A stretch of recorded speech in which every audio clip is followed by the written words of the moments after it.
Welcome to the Australian Hiker Podcast, Australia's longest running hiking podcast, downloaded over 750,000 times in over 160 countries and providing you with an Australian perspective on all things hiking. We're your hosts, Tim and Jules Savage, coming to you from Narragaow country. In today's episode 246, we bring you our on-trail adventure on our recent journey on the Cascade Hut Trail in Kosciusko National Park. We hope you enjoy. Before we get into today's episode, if you'd like to help support Australian Hiker and this podcast, there are a couple of ways that you can help us out. Firstly, by subscribing on your podcast host of choice so that each episode is available as soon as it's published, and if you have the opportunity, leave us a 5-star review. Another way to support us is go to the Australian Hiker website at www.australianhiker.com.au and click on the supporters page and buy us a coffee. You can do a one-off donation or become a monthly supporter. All donations are greatly appreciated and help us to continue producing this podcast and blog. Now let's get on to today's episode.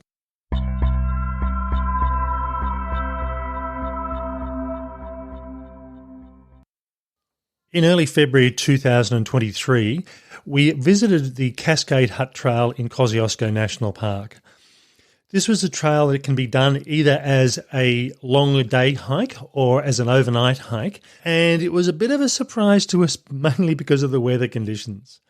So in this episode, we bring you a series of on-trail recordings about what it was like on the trail on the day, and in the last segment of this podcast, we offer some hints and tips on how to get the best out of this trail. Good morning. It's just before 7 o'clock on the 4th of February, and as you can probably hear, we're in the car making our way towards the Kosciusko National Park, and today we're going to be doing the Cascade Hut Walk. This is a walk that is from the car park 10 kilometres in to Cascade Hut and then a return of 10 kilometres back out again. So you're either doing this walk as an overnight walk where you go through and just have not a difficult day, but certainly 10 kilometres is not overly pushing for a lot of people. Get in, have a camp, turn around and come back the next day if you want to do it as an overnighter, or in our case we're aiming on doing this as a single day. There is also a couple of options where you can do some side trips, and we'll see how we go time-wise and distance-wise. 20 kilometres in a day is good, I think. I don't know if I necessarily want to do any more today, but we'll see how it plays out. Yeah, so looking forward to this one. The weather's been a bit unpredictable, I guess, around this part of the world. But today we've got sunny skies at this minute. It is early, so, you know, anything can happen. But looking forward to this one. Okay, we are due to arrive at the trailhead just on 8 o'clock. So we'll talk to you then before we head off on our walk. It's 10 past 8. We're here at the Cascade trailhead, just off the Alpine Way. Bit of a surprise day for us today. We had checked the weather forecast. We knew it was going to be cloudy and overcast. It has been raining for a lot of the week, and you know the rain has cleared, but the cloud is very low at the moment. It's sort of there's a couple of little surrounding hills behind us and just in front of us across the road, and the cloud is actually dropping down lower. So, well, it's a little bit misty that's dropping down rather than the cloud, but you were hoping it'll burn off a little bit. There's plenty of sun around, and you know we'll be walking away from the mountains. So yeah, still optimistic. Yeah, and 20 minutes down the road, it was sunny. And in fact, we can see down the valley, and it's sunny and blue sky. And there is cloud, but it's not a huge amount. So, yeah, I've got the full rain gear on at the moment, just to cut the wind down, and my lightweight jacket. And I don't think I'm going to need the sun gloves, which is what I brought, because I always forget those. But who knows? See what happens later today. Yeah, so I think it's going to be all seasons in one day, so let's see how we go. Okay, well, we're just about to put our packs on and head off.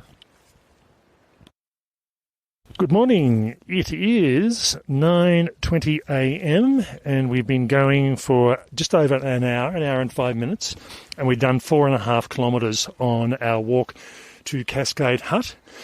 The trail so far is on Management Road, and in all honesty, pretty much the entire trail is Management Road, with the exception of when we just go off the road just up to the hut, which will be single track, or just grassy sort of road, so they can get management vehicles in there. So far, this is not summer. We are walking through snow, although the actual tyre mark or tyre areas on the road are all clear. It's just the middle of the road's got snow, and either sides of the road have got snow.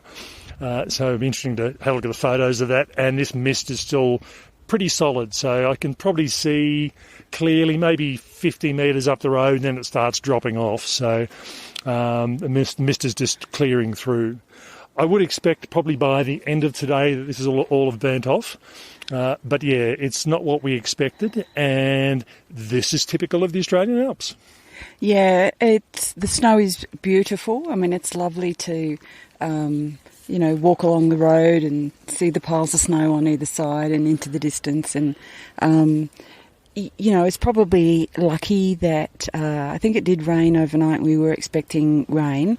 We probably would have had more snow and perhaps snow to walk through. But as Tim said, that's not the case at the moment. The mist is kind of dropping a bit more. I'm not sure if that means it's getting thicker and heavier, or if it is burning off. So I guess only time will tell. And you just heard a bit of the wind come up. That happens intermittently, but it's quite pleasant otherwise. And we're having a good walk in the Alps. Okay, so just time for just a very short break. We're probably around about just a bit under halfway to Cascade Hut. So another hour and 10 minutes should probably get us there. So it's going to be around about 2 hours and 15, I would estimate, by the time we get there. Talk to you later. It's 11:30. We're here at Cascade Hut. We're just inside, actually, just having lunch. The rain did start probably about an hour ago, but it's fairly light and spitting rather than heavy, steady sort of rain. So we thought we'd sit in here out of the rain and have our lunch. And we're just getting ready to pack back up again and head back off.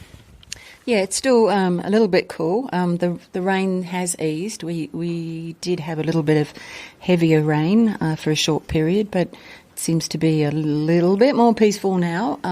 This is a really nice campsite. I mean, I think this walk could be a really good one for an overnight. We've done just under 10 kilometres. So, if you wanted to take advantage of a shorter day and spend the rest of the day here and head back tomorrow, that'd be a nice thing to do. But we're going to be heading back in one day.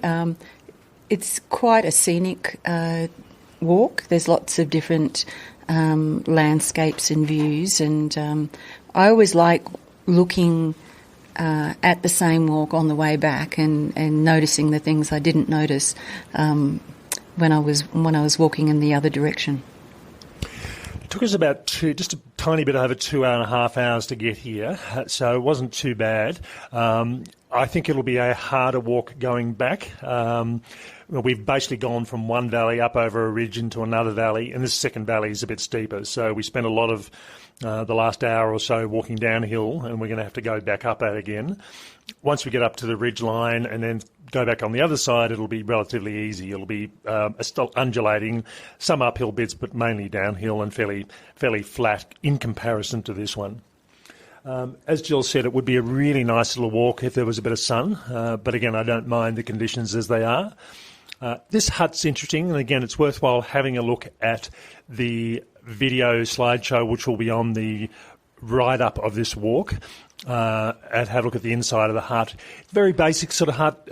Wouldn't be a go amiss to having a window or two in here.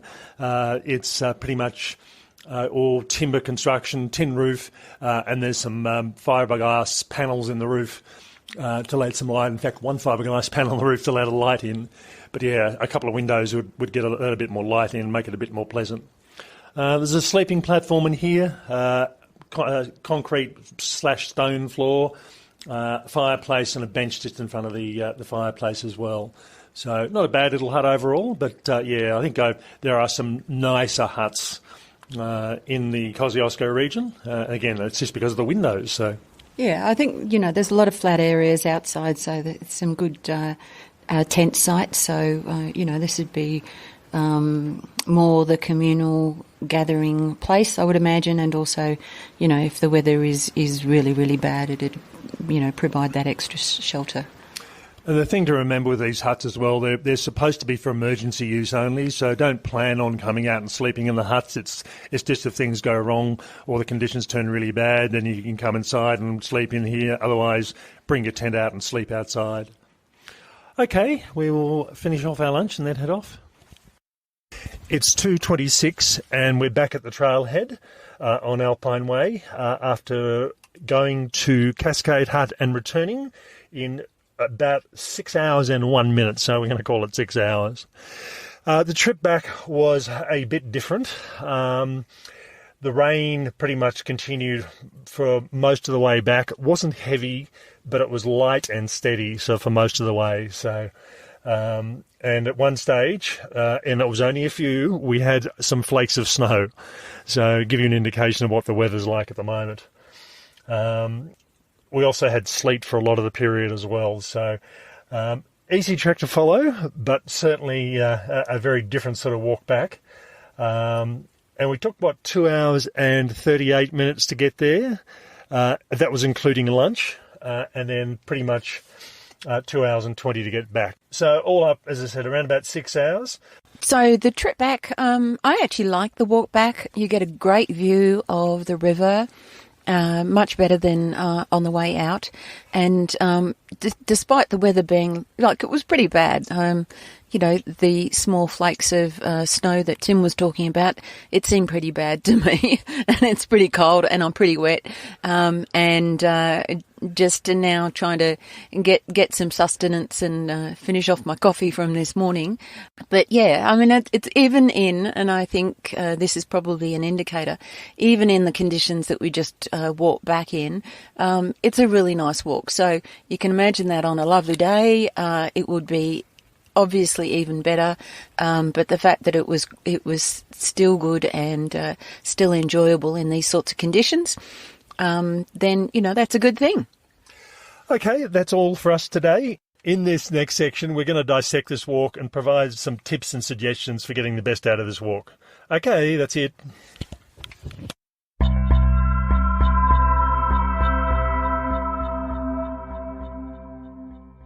So that was our journey, our summertime journey on the Cascade Hut Trail in Kosciusko National Park. And I must admit, this is something that I have always been aware of and always been focused on, that when you're hiking in the Australian Alps, really you need to expect anything, including snow, pretty much 12 months of the year. Having said that, though, as much as bad weather conditions as I've had up in the Alps over the years, I have never hiked before in February and had snowfall on a hike. It was just something we didn't expect. It was an added bonus, wasn't it? It was an added bonus. And we certainly didn't have snow the whole walk. We had the first section in the lower part of the walk in the first valley, and we only started picking up snow as we went uphill, and then had snow on the higher parts on trail. And even with that, though, where vehicles had been driving, you could see soil or natural earth. It wasn't snow on the entire road. And then once we got down into the lower parts, into the second valley, again, the snow disappeared and we were down into greeneries. So it was really the snow on the highest part of the walk. Yeah, it was an interesting one, and, it was pretty cool. So for summer, it was still cool without the rain and without the snow. And just to comment on the vehicles, Tim's mentioned them a couple of times. The track is closed to vehicles, so this would have been Parks vehicles, not any other transport. But yeah, definitely, I think the day before people were walking through snow on those tyre treads, so it had washed away with the rain, and I knew that because I read it in the hut visitor book. People put some very helpful and descriptive things in there, so that's good. So I could tell what it was like the day before and the day before that. So At least we weren't trudging through the snow. We were able to walk in those tread marks. One of the things that I found a bit funny about this walk, I had been progressively working my way through the designated walks of Kosciusko National Park, and I by no means finished. I still have a number to do. But this was part of the park where I was working my way down Alpine Way, doing some of the walks that were closer to Jindabyne and progressively working my way further along the Alpine Way itself. So it had taken me a while, between the bushfires and work and everything else. It had been a while since I'd come up to Kosciusko and done some of these walks, with our last visit doing the Guthaga to Charlotte Pass walk a few months ago. A few months ago when we did that walk, the snow was actually quite heavy across the Snowy River. And in fact, walking up towards Blue Lake, it was quite heavy snow conditions, which, again, it was something that I hadn't quite expected. And I know that they were talking about having snow on Christmas Day, as in snowfall. So, yeah, this was certainly one of the coldest and snowiest ends to winter that we've had in quite a while up in that part of the Australian Alps. And that day, that was quite a contrast, because it was a beautiful, warm summer day, and you were just surrounded by this snow. It was just magical. It didn't quite make sense. Hadn't melted away. The Cascade Hut walk was quite different. It was wet. It was cold. It was coming back. We were just walking into a headwind the whole way. So, pretty much you had to put your head down and avoid the rain on your face. Now, if you are hiking in the Australian Alps, particularly in the higher regions, you do need to pay attention to what the weather forecasts are. And I've been certainly looking at the weather forecast over the week prior, and Saturday was showing up as being cloudy, but very little chance of rain. So we headed up there and leaving Canberra in the dark, having breakfast at Cooma, as we typically always do, and then making our way to the trailhead, which is about 6.5 kilometres past Thredbo village itself. As we got into the park itself and started picking up altitude, this is when it went from sunny and, I won't say warm, but it was certainly a sunny, pleasant sort of day. And as we've made our way upwards towards Thredbo and to the trailhead itself, the cloud got lower, the mist came in, and the temperature certainly dropped. So I've got if you have a look at the write-up of this walk, it's got a photo as we were leaving or heading down towards the exit of the park, and it's nice and sunny again. So it was really that the weather conditions we were getting were in the high parts and the high mountains of that park. Yeah, very localised. And, I guess that's the thing when you go into that sort of country. You have to be prepared for anything. And you need to carry everything that you might need. Now, the trailhead itself, if you look on Google Maps and type in Cascade Hut Trail, the trail markers are a bit out of whack. The car park where we parked, which is the Cascade Hut Trail, and that's what the signage and the information signage actually say. This trailhead is also home to the Dead Horse Gap Trail, which requires you to walk across the road. So if you are searching Google Maps to put in a marker to get you there, really type in Cascade Hut Trail and you'll find that that you'll come up with Dead Horse Gap. So it's a shared car park and not an overly big car park. I must admit, when we were driving, I kept quizzing Tim a few times about that. It's like I thought we were going to Cascade Hut, but the GPS was telling me Dead Horse Gap, and it's like, no, I'm not sure about this one. So the trailhead itself is approximately 6.5 kilometres from Thredbo village itself. You don't have to actually go into the village, you go past the village, all on Bitchman Road. And you pull off on the left-hand side into a small car park that probably would fit comfortably around about 8 cars. At this stage, you are not that far from the Victorian border, and that really did surprise me. I think at our closest, from a walking perspective, we were around about 4, maybe 5 kilometres from the Victorian border, which I just didn't think about. It's just, you're so used to saying Kosciusko and that being New South Wales, but Kosciusko does butt up to the New South Wales and Victorian border, so it's something just to be aware of. When we actually turned up there, we got out of the car and it wasn't particularly clear. We could see that it was going to be a harsh sort of day, and we got outside and the weather, the temperature just dropped and it was quite a cold sort of day. And the mist dropped with it. Yeah. So we got there just on 8 o'clock and we were meeting someone there who was joining us for the walk, and we started the walk at around about 8:15. I pretty much had come prepared. I'd expected rain, so I bought my rain jacket and my rain pants. I had bought a winter weight top, and in all honesty, that was probably not by error. It's just I need to replace my lightweight summer tops, and I just hadn't done it. So I bought a heavier top, which I'm glad I did. I'd also bought a vest, which I was planning on using when I got to the end of the trail if I was a bit cold in the car. But the way the temperature was, we got outside and the wind just blew and the wind chill was just horrendous. So I ended up wearing pretty much everything I had, and I was fine. I didn't have gloves, but I'm used to working outside and I was quite comfortable. Yes. So my story is a little bit different because normally I have my rain jacket, my rain pants and a quilted jacket that folds up into its pocket in my little pack, and a bunch of other things just in case, like a beanie and some gloves and even in summer.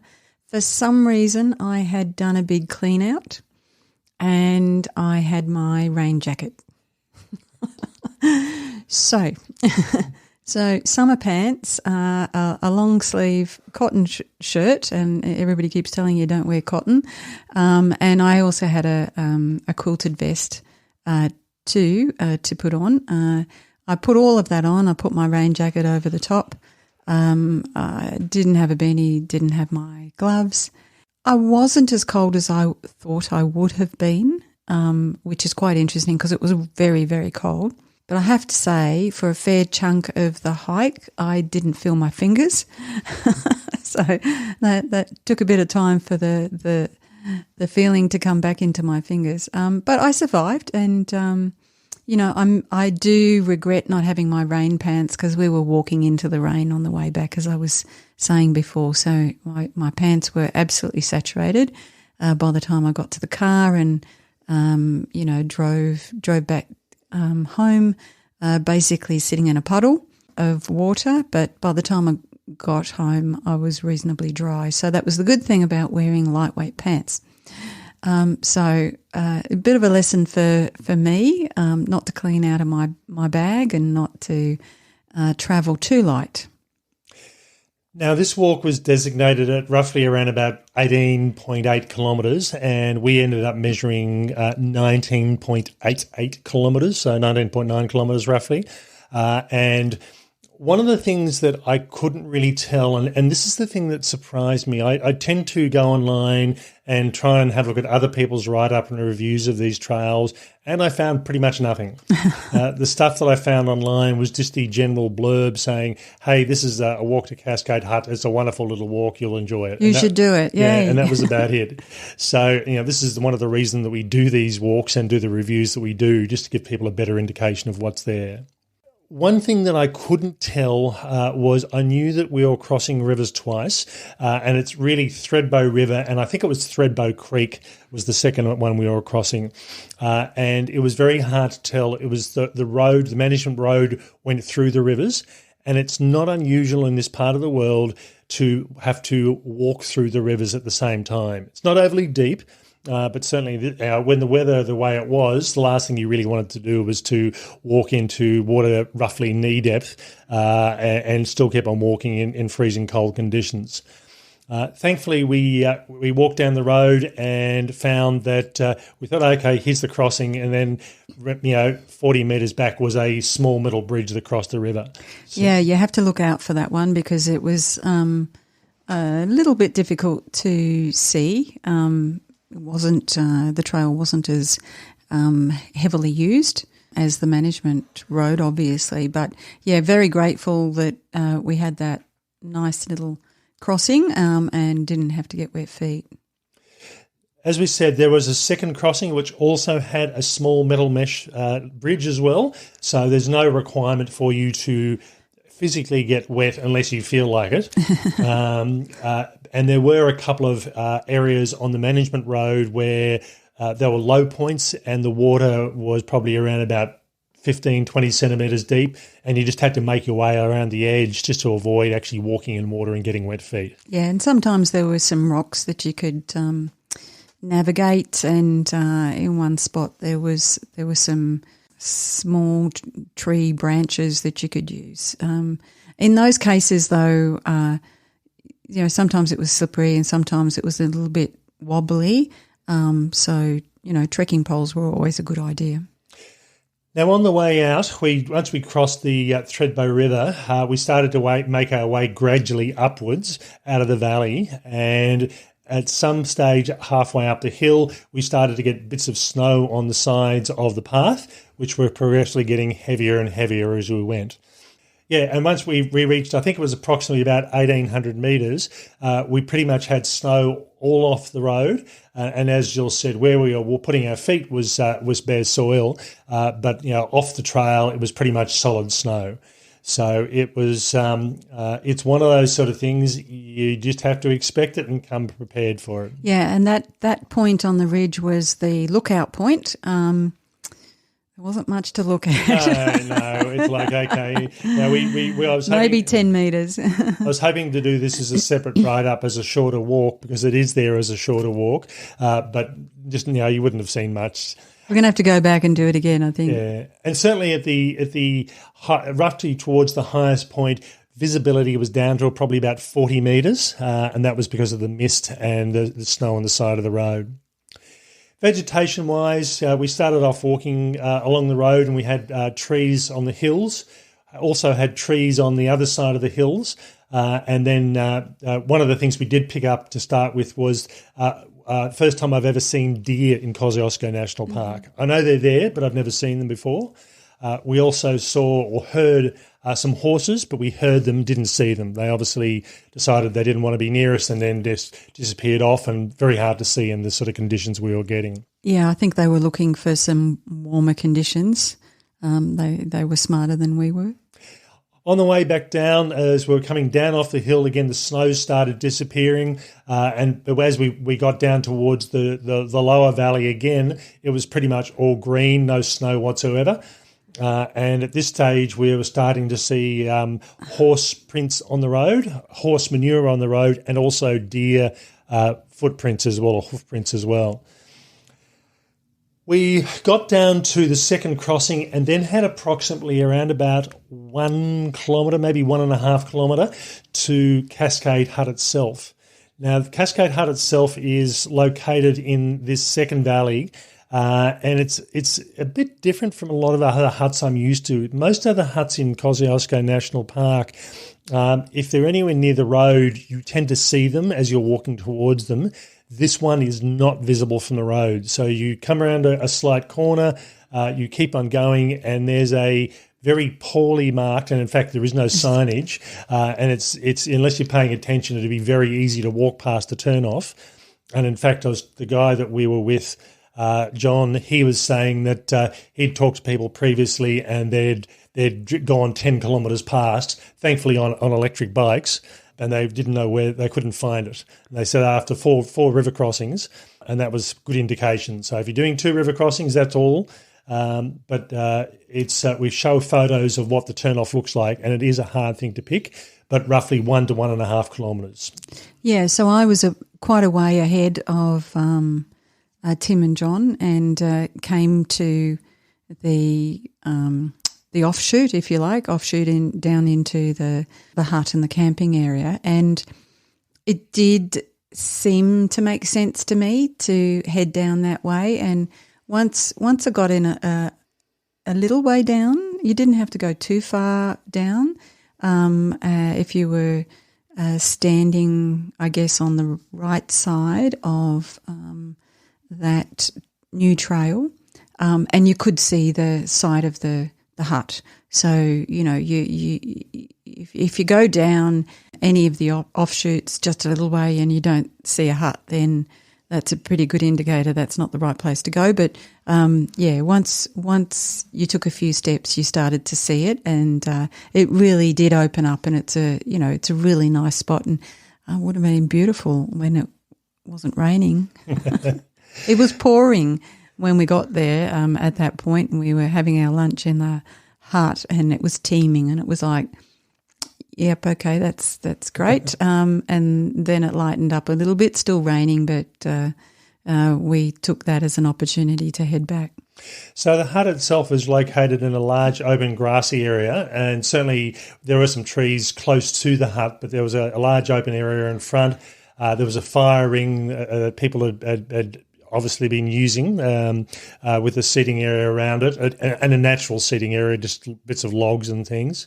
There's a composting toilet, probably around about 50 metres from the hut. And as you come out the front door of the hut, and if you go on about a 45-degree angle, you've got about 40 to 50 metres, and you get to a large creek. So if you're staying there, you can top your water up. Mm-hmm. Water's not an issue on this trail. I mean, if you want to, certainly I'd be inclined to filter, given there are horses and deer around. But you're not going to run dry of water pretty much at any time of the year. Mm-hmm. So there's plenty of opportunity there to pick water up as you go. The hut itself, I'll be honest, is not one of the most attractive huts in the Australian Alps. There are no windows in this hut. There's just a piece of clear fiberglass material on the roof to let light in. There's a sleeping platform and a large fire hearth in the hut itself. So again, like most huts in the Alpine region, these are for emergency use only. Don't go there planning on sleeping inside unless conditions turn really bad. But there are plenty of good campsites close by to the hut, so you can camp outside. And if you want to cook your dinner inside, or if you want to get out of the rain because it is raining, it's an opportunity to sit in there before you head off to bed. We'd finished our lunch and then turned around and started heading back. And as Jill said, the rain wasn't heavy at this stage, but it was steady. And we pretty much had that as a constant companion all the way back to the car park. The trip out, including our lunch break, was around about 2 hours and 38 minutes.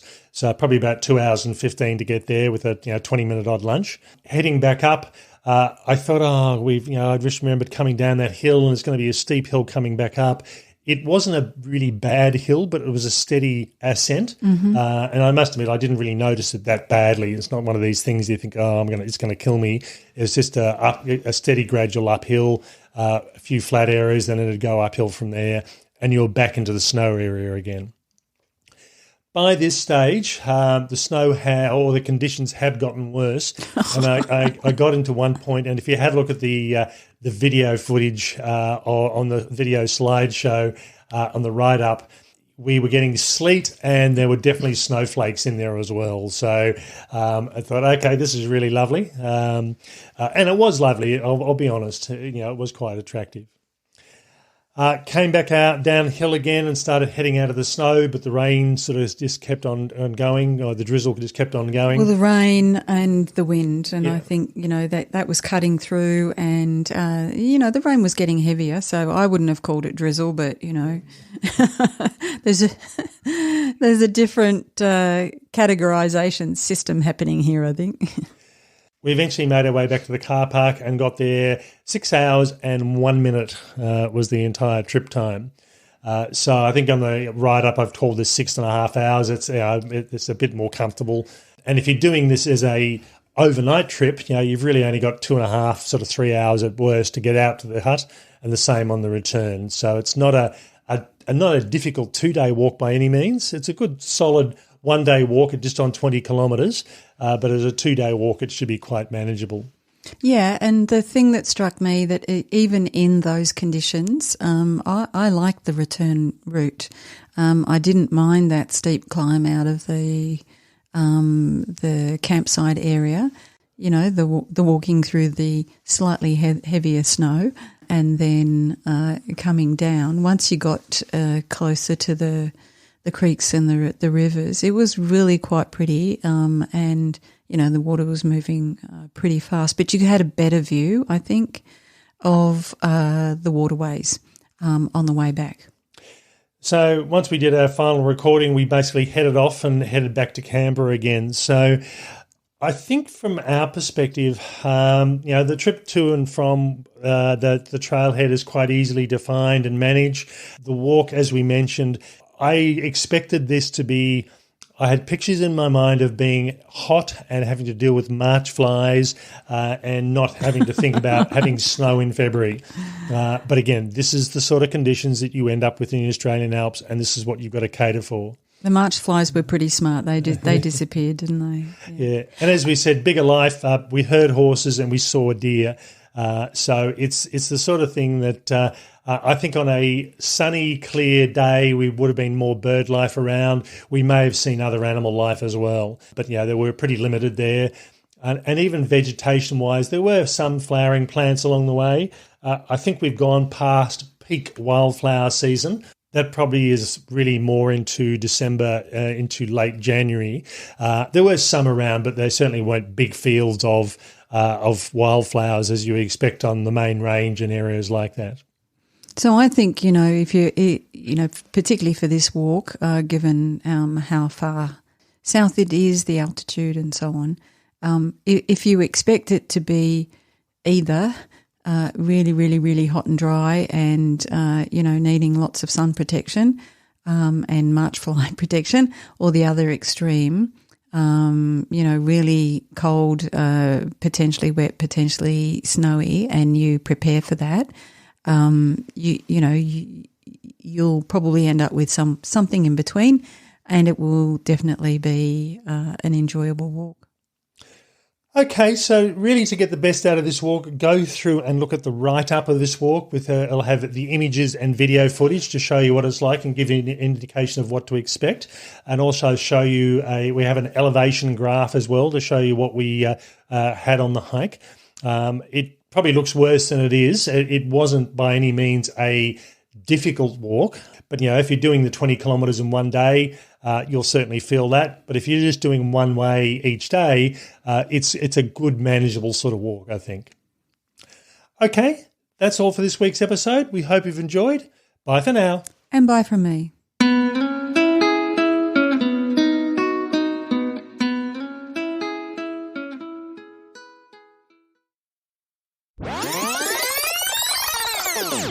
In this next section, we're going to provide a few hints. In this next section, we're going to provide some... Just stop. In this next section, we're going to provide... Oh, for God's sake.